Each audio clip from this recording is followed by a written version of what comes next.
Pekný večer, vážení priatelia.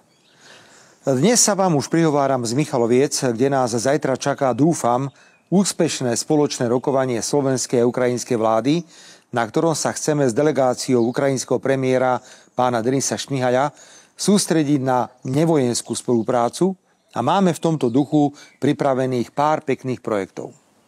Teší ma aj to, že sme dnes mali konštruktívnu koaličnú radu.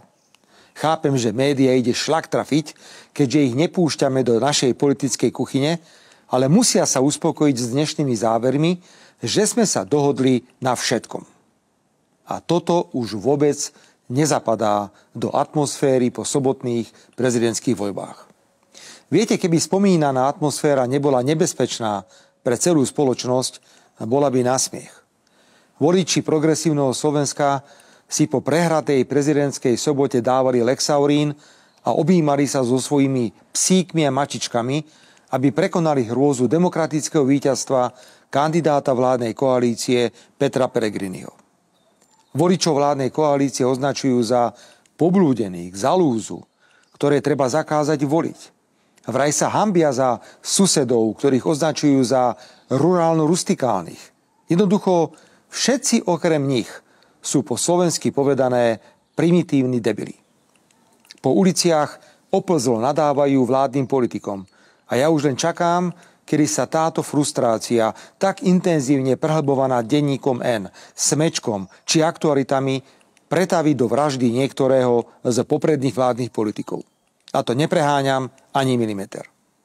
Tieto a ďalšie médiá doslova nabádajú progresívneho voliča, aby bol hulvácky a agresívny. Osoby z verejného života podporujúce Petra Pellegriniho, ako napríklad pána Vega či Rytmusa, verejne popravujú na výstrahu. Len preto, lebo si dovolia mať iný názor. Len preto, aby sa po prehre v parlamentných a prezidentských voľbách pre Boha neobjavila tretia prehra, aby každý s vlastným názorom vedel, čo ho čaká, ak nebude voliť, ako si želá Čaputová, Šimečka, Ódor či Korčok. A to pred prezidentskými voľbami robili z nich referendum o našej vláde a o Ficovi. Referendum ako najvyššiu formu priamej demokracie. A keď prehrali, už to nebolo referendum, ale tvrdenie, že prezidentský palác sme prepadli mačetami a Čaputovej ukradli korunku z jej vlastnej hlavy. Kladiem jednoduchú otázku. Čo bol Korčok ako prezident pripravený robiť proti súčasnej vláde? Ak si bol taký istý víťazstvom a do volebného štábu si pozval v sobotu večer celú bratislavskú kaviareň, skrachovaných politikov ako Kisku, Dzurindu či Mikloša a hercov, ktorí skutočným slovenským hercom, ako bol Kroner, Di Barbora či Krížiková, nesiahajú ani po päty. Akú vojnu to chcel viesť Korčok s vládou, keď nezvládol ani prehru? A keď dnes so svojou progresívnou soldateskou vyčíňa ako zmyslov zbavený. Radšej si to nechcem predstaviť. Čo vám ale dnes, vážení priatelia, viem predstaviť, je typický progresívny volič. Dá sa to povedať veľmi jednoducho. Človek, ktorý nerešpektuje iný názor. A takým sa v demokracii žije ťažko, veľmi ťažko. Vlády, ktoré som viedol, neprijali nikdy žiadne nedemokratické kroky. Za to progresívny volič tlieskal Čaputovej, keď marila referenda, alebo keď vlastným telom chránila Čurilovcov či Lipšica, keď mordovali cez trestné právo a celú opozíciu. Vážení priatelia, aké ponaučenie vyplýva pre vládnu koalíciu z ostatných 5 dní? Že nebojujeme s táborom iného názoru, iných riešení. Bojujeme s nebezpečným táborom netolerantných ľudí, schopných tolerovať akékoľvek svinstvo proti nám. Vládna koalícia sa musí oprieť o tradičné a normálne Slovensko, ktoré vie oslavovať víťazstvo, ale ktoré súčasne vie mlčky a dôstojne zniesť aj porážku. Musíme dbať na historické a kresťanské korene, na elementárnu spravodlivosť, chrániť Slovensko v zahraničí a robiť pre ľudí, aj keď nie vždy sa nám všetko podarí. A hlavne musí vládna koalícia vydržať pohromade a urobiť všetko preto, aby traja najvyšší ústavní činitelia reprezentovali všetky názorové prúdy zastúpené vo vládnych stranách.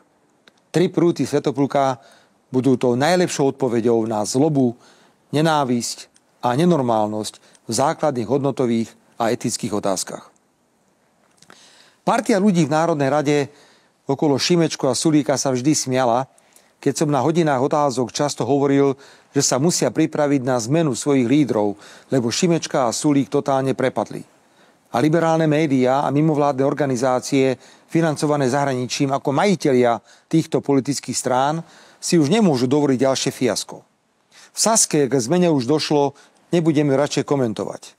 No a na post nového šéfa progresívneho Slovenska stojí už rad skrachovaných politikov na čele s Čaputovou a Korčokom či Ódorom. Nepochybujem ani sekundu, že výsledkom totálnej frustrácie bude výmena mladého Šimečku, ktorý doteraz nepochopil, na čom sa podieľa a na čo je zneužívaný. Keď sa však pozriem na zoznam nových predsedov progresívneho Slovenska, je jasné, že majitelia tejto strany sa rozhodnú pre najväčšieho smerobíca nedemokrata a tu na plnej čiare vyhráva Zuzana Čaputová. Je to len otázkou času, kedy sa tak stane, či ešte tento rok, alebo až na rok budúci. Ja však kričím nahlas. Nech žije Slovensko, nech žije zdravý rozum. Ak ho nemajú voliči progresívneho Slovenska, majme ho prosím my, čo reprezentujeme iné Slovensko. Slovensko demokratické a suverénne. Morho, dobrý človek rodu môjho.